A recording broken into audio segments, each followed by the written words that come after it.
Mesdames et messieurs, bonjour. Bienvenue sur votre chaîne Actualité 26 TV. Nous sommes là une fois de plus pour nous informer de ce qui se passe en République démocratique du Congo, comme vous le savez. Ces derniers temps, moi, moi, belé. Malgré tout, le M23, tantaki, moi trop, mais l'armée congolaise a bêti bango. Et puis, tu résister et puis tu repousser bango musika. Mesdames et messieurs, en ces moments, le Rwanda a adopté loi moko na parlement nae pour na koyeba na nini ko financer et puis koyeba na nini ko soutenir à 100% le M23. Oui. C'est une loi Oyowapi. Il s'est mis ouvertement. Loi yango izali nini, izali loi moko boye oyo bango moko bamoni yango kino izali malamu pour soutenir le M23. Donc na minute oyo le M23 ne se cache plus. Na minute oyo Kagame ne cache plus la réalité, la vérité du M23. Yangala okomona bandeko na ngai tant to ko belela to ko beta c'était to soutenir le président Félix Antoine Tshisekedi to douter parce que complot et kusala mama kasi contre le président de la République. Alors soki to lobito memama, soki to lobito tika to sala kaka oyoyo bango ba okoluka to sala la communauté internationale parce que la communauté internationale a okolukani. La communauté internationale est en train de tout chercher ndengenini à déstabiliser la République démocratique du Congo. Alors il y a certaines personnes oyo wapi bango pe ba okondima ba ko accepter de trahir le président de la République, de trahir la République démocratique du Congo. Tout le monde motologo là Joao Lourenço. Joao Lourenço, on pensait peut-être que non, avec Joao Lourenço, vous allez rassurer. Avec Joao Lourenço, vous allez protéger d'une manière ou d'une autre. Mais c'est comme si Tomi Kosaki avec Joao Lourenço. Joao Lourenço a commis voir même tina niveau ya kufungola frontière. Ya ko céder na pression ya États-Unis pour nous voir ko kotisi la biso ba Rwandais. Chose grave. Chose grave, mesdames et messieurs. Et puis nous allons parler d'un dossier Yamakambuya Poutine. Poutine vient d'accepter de donner des armes en République démocratique du Congo.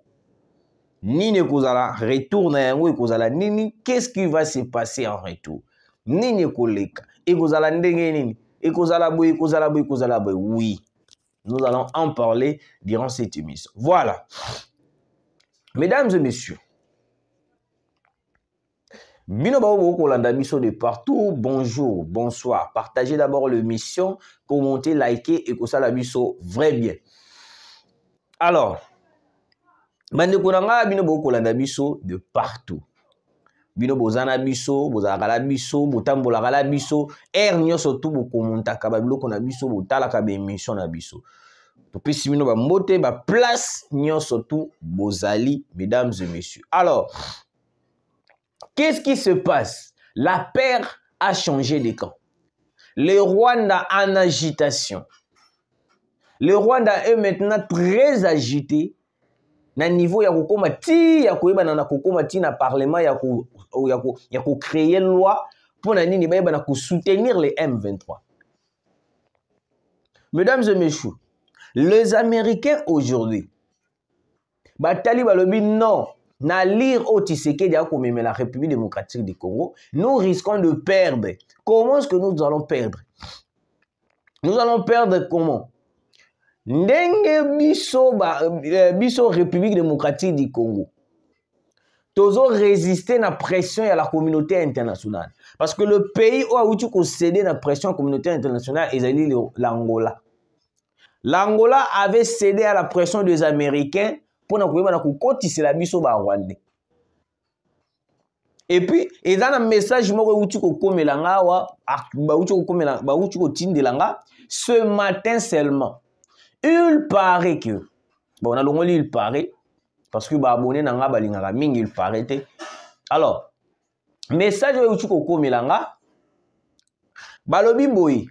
Déjà l'Angola a commencé le plan de refoulement des Congolais. Je vous ai dit ici que non, l'Angola a pour refouler les Congolais. Le plan c'était quoi? Il y avait des avions qui étaient à Dundu. Les deux avions en question, il y avait qui comme Rwandais, rebelles, disons, pas des Rwandais, mais des rebelles Rwandais. Oh, ouais, puis bah, un plan pour envahir la République démocratique du Congo. Alors, sur ce, il faudrait procéder na idée moko boye pour na ko flouer que non ba ko kota ba Rwandais. L'idée c'était quoi? L'Angola va procéder à refouler les Congolais. Mais alors que bateau yé a ko refouler, en réalité ça ne sera pas des Congolais. Bango nyon soit beaucoup mona ikozala ba Rwandais. Netango ba ko kota bango awawa, ils vont commencer à menacer maintenant la population avec des armes. Parce que dernièrement, il y avait des conteneurs où il y avait des côtes à la frontière. Et dans la frontière, il y avait Loufou, dans la frontière, il y avait tout. Des conteneurs qui entraient en République démocratique du Congo.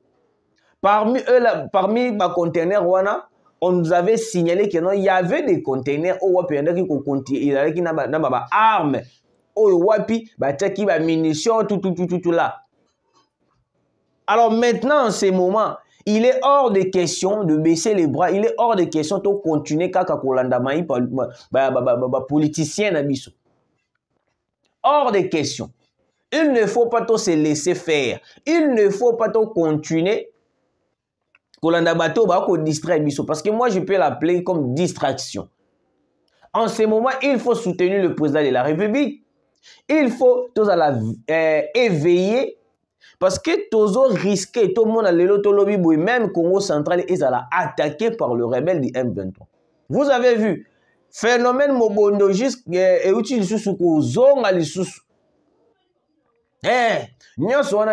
parmi les stratégies de la communauté internationale pour déstabiliser Tshisekedi. Parce que pour Nabango Tshisekedi, nous allons continuer à résister, à céder la partie est du Congo. Bango Bango Toko Tshisekedi bien, bah rebelle. Et puis c'est par là au Congo que Tshisekedi va céder. Yango beaucoup comprendre que non. Olive Lembe l'avait bien dit clairement, sans pourtant avoir peur. Yakolo Balabiso que non Kabila avait terminé la guerre avec un simple stylo. C'était clair, mesdames et messieurs. C'était clair. Donc, Kabila a signé sa guerre, a signé un accord avec le Rwanda, avec les M23. Pourquoi est-ce qu'on doit être esclave de notre propre pays? Pourquoi est-ce qu'on doit être esclave des Occidentaux? C'est pour cela, il y avait une déclaration où Russie, Vladimir Poutine, qu'il va donner des armes à la République démocratique du Congo. Mais oui! On avait proposé au chef de l'État, président de la République, s'il faut donner quelques minéraux à la Russie pour que bah armée on accepte. S'il faut donner de minéraux à la Chine pour qu'il y ait Sabiso Mandoki, on accepte. Mais non de signer les accords avec les Rwandais. On n'acceptera jamais. On n'acceptera jamais. Et puis vous voyez en ce moment, le M23 va perdre davantage. Matanga Ernion surtout chaque jour, Matanga na Rwanda. Chaque jour. C'est pour cela que Kagame a souki mutema amoni que non, a commis même na souka, alobi non, na minute oh qu'est-ce que je dois faire? Na minute oh eloko na ko ça les alinini. Toi adopter loi mon qu'on a parlement, oh ezali que tous les Rwandais, il faut soutenir le M23. Mais pendant qu'ils sont en train de voter les lois en question, la loi en question, au moment où la communauté internationale va dire silencier.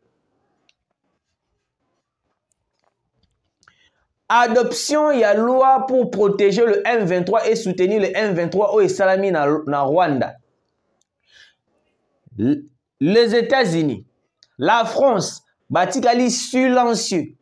Ata moment ko ilobamité. Ata déclaration moko ilobamité. Mais si c'est pour combattre le Wazalendo,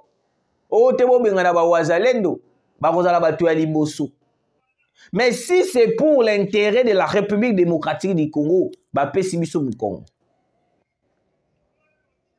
vous avez vu une vidéo qui est en train de circuler.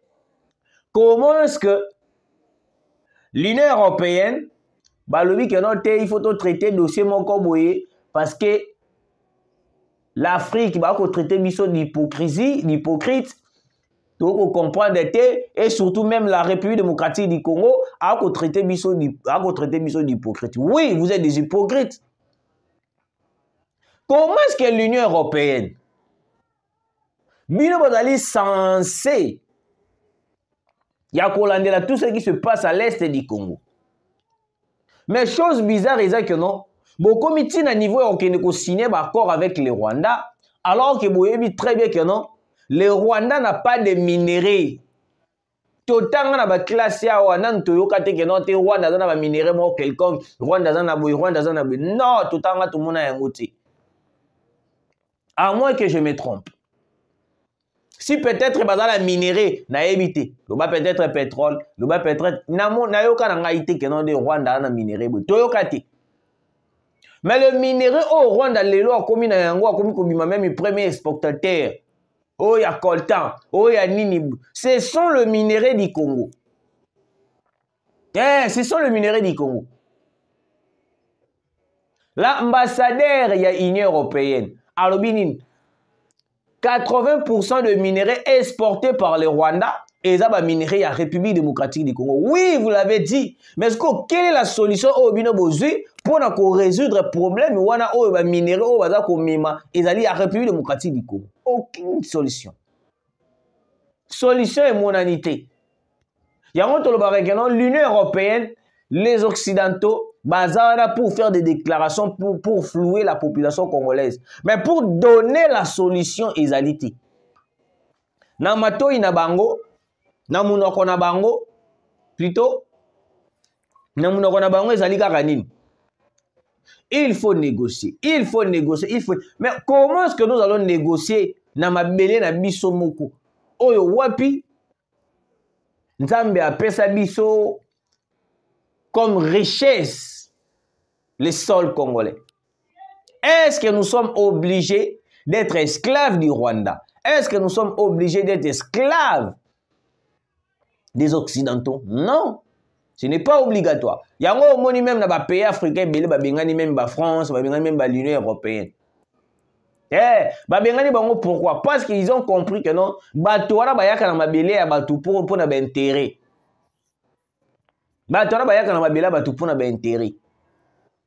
on s'est posé la question. Dernièrement, on a récupéré Kanyabayonga par le FARDC et le Wazalendo. Mais présent si il y a Monisco et Yebwe, on va attaquer Bisso. Vous voyez un peu des stratégies au Batouana Bayaka Nayango. La Monisco, ceux qui continuent à placer Monisco dans la place au Bisso, Tozo récupéraka. Nous risquons de tout perdre, mesdames et messieurs. Nous risquons de tout perdre. Parce que Bintou Keïta a jamais accepté to mundana ba Wazalendo. Pour na bango le Wazalendo, bali ba milice. Mais ils oublient que non na Ukraine, population est télémi et côté armée pour bundela ekolo. Ils oublient que na Ukraine, population a cause mando qui pour na kobeta ba russe. Mais si c'est pour le Congo et Koko Makenote, ce sont des milices. Pour le Congo et communauté, ce sont des milices. Et puis, il y a FDLR. Qui vous a dit que le FDLR, ce sont des Congolais? Non. Les FDLR, ce ne sont pas des Congolais, mesdames et messieurs. Je vous confirme déjà. Ce ne sont pas des Congolais. Le FDLR, ce sont des Rwandais au Babundisaka. Régime, il y a Paul Kagame. Parce que régime, il y a Paul Kagame. Il a dit régime, il y a Makila. Régime, moko sanguinaire. Il y a un omoni. Ba FDLR, Babundelaka. Ou soit Babundisaka. Régime, il y a Paul Kagame. Mesdames et messieurs, vous qui nous suivez de partout, écoutez, la Russie vient d'accepter de déployer des armes pour la RDC et puis pour le pays Moussous. Le jour où Poutine a signé accord pour donner des armes na RDC et puis dans le pays Moussous pour na les Occidentaux, c'est le jour où Paul Kagame a continué à parlement, plutôt a péci ordre dans le parlement pour adopter la loi pour soutenir les M23. En ce moment, il y a des médias qui travaillent pour le M23, pour l'AFC et pour RDF. Pour Nabango, Ezanini. Pour Nabango, bato va rejoindre les M23, va rejoindre AFC, va rejoindre RDF, va rejoindre. Mesdames et messieurs, moment est très bien. Alors, il faut seulement soutenir l'armée congolaise. Pourquoi Paul Kagame a monaki à Malunga il faut soutenir le M23? Surtout, loi de Kotitina Parlement na bango et puis adopter. En ce moment, il faut comprendre une chose. Kagame est en train de perdre davantage. La diplomatie agissante du président de la République, Félix Antoine Tshisekedi, même Babylon Kagame. Piège au Batelaki Mokonzamboka na Brazzaville. Piège au Batelaki Fachi na Brazzaville. Ezaki piège moko. Soki kaka Mokonzamboka c'est amitika kaka boime. Tonga toyo kaka kenote kuna yindi. Parce que na minute auto koloba bino. Toza na deux pays au wapi baza comme très proche avec les Américains. Oh les Américains baza ko utiliser bango pour ko assassiner Tshisekedi. Eza Brazzaville, eza na Angola. Le deux pays en question au wapi soki kaka ba tindi invitation pour na Tshisekedi. Tshisekedi akei ba koyeba na kosala ba manœuvre moko boye pour na koyeba na ko déstabiliser directement Tshisekedi, déstabiliser la République démocratique du Congo. Parce qu'en ce moment, les Occidentaux ont mis en place plusieurs stratégies très noires pour nous déstabiliser Tshisekedi. On va voir même comment un niveau à empoisonner Tshisekedi. Parce qu'ils ont compris que Tshisekedi est très ferme. Tshisekedi a dit aventure. Tshisekedi pour le peuple naé a dit aventure. Tshisekedi pour le peuple congolais a dit aventure. Donc Tshisekedi en ce moment est en train de chercher comment est-ce que nous allons déstabiliser le Rwanda. Parce que dans la minute, mesdames et messieurs, solution biso dokomi ko mona ya malamu. Ils allaient attaquer Kigali directement. Parce que pour la communauté internationale, les Occidentaux, pour la bango soki to attaquer Kigali, vérité est comme et comment la guerre entre Russie et Ukraine. Donc, la Russie a dit pembeni na biso. Il sera impossible, mesdames et messieurs, il sera impossible que tu perdes guerre contre Kigali. Impossible. Quelles que soient les armes aux USA à Kigali, quelles que soient les armes aux France à Kigali, mais au biso de Rosora na Russie et aussi sera nion normalement à Kigali. Bombardement mort contre le monde à Kigali nion sauté comme poussière.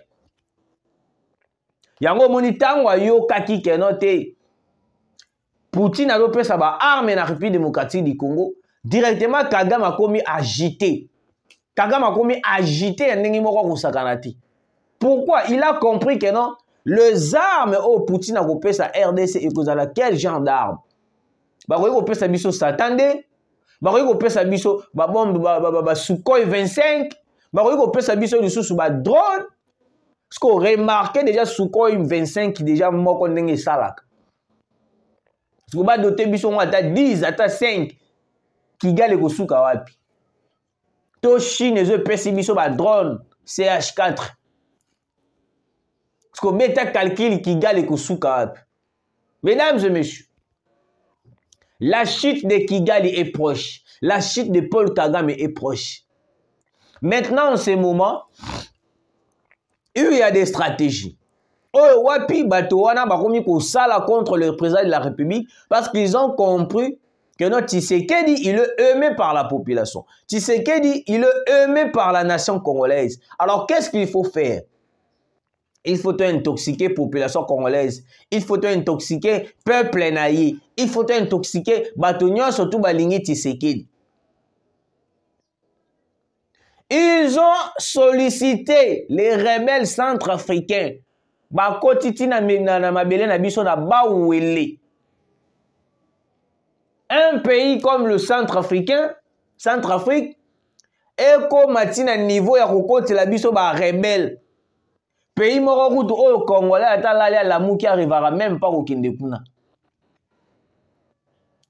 Et un Congolais moko te alala lamuki alobi kete na ke Centrafrique. Jamais. Jamais, jamais, jamais. Sikoyo, les Américains, ils ont sollicité plusieurs pays qui nous entourent. Pour nanini, bananini ko infiltrer biso avec des rebelles. Après avoir ko infiltrer biso, pour na bango na ba stratégie na bango. Tshisekedi va céder. Parce que tant que Tshisekedi a komona koto eza attaqué, koto eza attaqué, koto eza attaqué, koto eza attaqué, koto eza attaqué. Peut-être la pensée na bango Tshisekedi va céder. Pour na bango Tshisekedi va céder. Après avoir que notre Tshisekedi tant wa céder, ne se par là bango ba koyeba na kokota siko na mozindo ya kotinda Tshisekedi ayeba na ko négocier. Parce que c'était ça le plan. Le plan c'était ça. Le plan où William Ruto a kendela qui na États-Unis c'était ça, de pousser la République démocratique du Congo à aller négocier. Et puis les Kenyans avaient infiltré aussi la République démocratique du Congo. Depuis qu'on avait remarqué, depuis qu'on avait démasqué de Kenyans au sein du M23, Boyoki William Ruto a réagir. Est-ce que Boyoki William Ruto a réagir? Non. Parce que yebi keno bazali ba complice. Les complices aujourd'hui, ce ne sont pas bato oyo to bazaya misika tutute. Kaka ba o bazali très proche na biso. Kaka ba oyo to solara bien na bango, nde bango nde mutu bazako infiltrer biso. Le pays qui nous entoure, ce sont eux seulement qui nous infiltrent. Tozi pays locaux là, Angola. Bako faciliter les M23 ba kokote la biso. Brazzaville, n'en parlons même pas. Centrafrique aujourd'hui. Ouganda. Le Kenya, ba pays wana. Même Mozambique, Mozambique, il y a où tu peux participer pour faciliter le coup d'État. D'après les informations autozoaki, Mozambique aussi.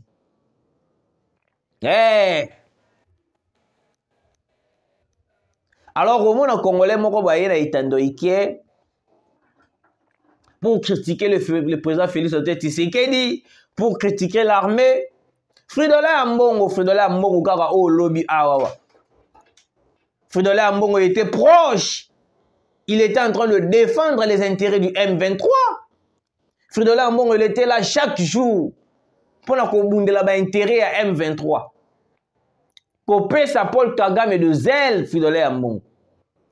Mais pour les avancées, la progression de l'armée congolaise, Fridolin Ambongo reste de bouche B. Fridolin Ambongo, il est là silencieux. Et puis le plan qui est en train de se préparer, Hippolyte Kanambe Kazembere. Qui vous a dit que non, Hippolyte Kanambe Kazembere à Bunda? Pendant le régime de 18 ans, Tomona Ndenge Nini Oyo Wapi, Kabila a envoyé des militaires. Population a eu ça la marche, mais pour les militaires ont tiré à bout portant sur la population. Mais au Koyoka Motomoko ya PPRD, Motomoko pro Kabila, il est en train de dire que non, Kabila avait aimé ce pays. C'est grave. Oh, Kabila a linga kamboka, oh yo yo. Bako tu na biso question. Oh, li pezalaka 100 fois na tango Kabila, mais na tango yo, li pe komi bwe. Des comparations banales. Écoutez. Pendant le régime de Hippolyte Kanambe Kazembe, pendant le régime de Joseph Kabila, il faut comprendre ceci. Pendant la reine ya Kabila, Kabila déjà avait fait le pacte avec les diables. Oyezala qui a signé qui va accord. Alors, il n'y a que déjà facile pour na été eloko boye ezala na prix boye eloko boye ezala na prix boye. Je m'explique. Naebisaka bino surtout sur mes émissions. L'économie de la RDC est extravertie. Lokola l'économie ya RDC est extravertie, to dépendaka la presque nyonso tout eutaka libanda. Dollar eutaka libanda, boye eutaka libanda. Et puis il y a une loi oyo wapi déjà ba uti ko signer awawa ya koyeba na ko utiliser monnaie nationale. Koyeba na ko utiliser monnaie nationale. Malgré tout, Ethiopian Airlines et ko refuser et ko boya et ko lobaka kate batunaye o balingi ba mata avion na il faut ba futa kaka la dollar. Monsieur le président de la République,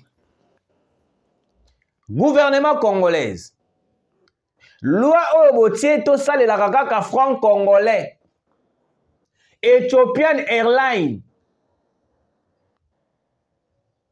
entreprise oyo wapi eyaka ezalaka na mabele na biso Ethiopian Airlines. Na bito so na prononcer yango bien parce que je ne connais pas vraiment l'anglais. Eza ko boya ba abonné na ye ba futa franc congolais balingi kaka dollar donc en un mot balingi ko loba boy baza ko s'imposer ba boyi loi wana ya keno ba futa bango na franc congolais. Bango balobi etali bango te bango ba kotia kaka dollar. Monsieur le président de la République, gouvernement congolaise, tu évites ceux qui boyo kaki yango, mais je suis sûr déjà boyo kaki yango parce que bino vous allez mieux informé. Ethiopian Airlines a boyi ba futa ba billet na ye ba nini na ye nyonso tout na franc congolais ya lobi kaka il faut dollar. Aza ko s'imposer na gouvernement congolaise. Aza ko s'imposer totalement na gouvernement congolaise. Alors il faut bo futa kaka na dollar. J'espère que vous avez compris. Alors, pendant le régime de Hippolyte Kanambe Kazembe, dollar, ils allaient sauter. Bambongo belé allaient sauter. Alors, pendant le régime de Hippolyte Kanambe Kazembe, Joseph Kabila, vu qu'il avait déjà signé le pacte avec le diable, ils allaient signer l'accord avec les Rwandais, les minéraux, qui étaient ça surtout, la communauté internationale va faciliter presque tout. Ce qui ont la difficulté, c'est parce que Tshisekedi refuse qu'on paie sa minéraux na biso et pas ya ba étranger. Yango omoni ba ko bloquer dollar et ko za bloquer biloko belé ko za bloquer biloko ko mata. Ce n'est pas le régime de Tshisekedi ndé maiti dollar, mais c'est parce que Tshisekedi refuse ya ko paie sa mabele na biso et pas ya ba étranger. Et loko o Kabila asala. Et là, Kabila a trahi ça à la République démocratique du Congo. Alors que le minerai congolais, c'est un minerai moko très précieux. Mais Kabila a vu qu'il ne connaissait pas la valeur. Il y a un minerai congolais à PC, pas étranger. Il y a un qui va faciliter certaines choses. Mais ce n'est pas que non, Fachi, à Baby Simbo. Non, il est combattu par les Occidentaux, les Américains, le Français. Diplomatie ko gérer bien mboka nde yango ba ko mona keno te so ki Tshisekedi aki le roi Kabila mais tu continues toujours ko tonga ba tour Eiffel ebele yango monisco tamba moni keno Tshisekedi a bloqué moi to tonga ba tour Eiffel ebele zate ils ont commencé à attaquer Tshisekedi. Mesdames et messieurs, Kanyabayonga sous contrôle de FARDC bako sabinote. Le M23 en débattant de Yakosakanate. Malgré tout, la Monisco a la biso Kizengi. Monisco a la biso Kizengi. Mesdames et messieurs, monsieur le président de la République, si nous continuons à garder la Monisco, nous risquons de perdre la cité Nabiso, la ville Nabiso, le village Nabiso. Monsieur le président de la République, la Monisco a la biso Kizengi. po ayeba na kosede Kanyama Yonga na maboko ya ba M23. Il faut avoir une décision très professionnelle. Oyo wapi ndenge ni tokoyeba na kubeta le M23 jusqu'à ce que tokota Kigali. Parce que na minute oyo je vous dis Colonel Inanga baza très agité parce que ba ko banga déjà nini ekozongela bango en retour. Voilà, nous sommes là arrivés à la fin de notre émission. Topesi bino nyonso bande ko landa biso ba mbote. Na pesi aussi Plamdi Mulope mbote. Tabita Mulope mbote, Naomi Mulope mbote, bisika nyonso bozali bokolanda biso tukutani mbalasi.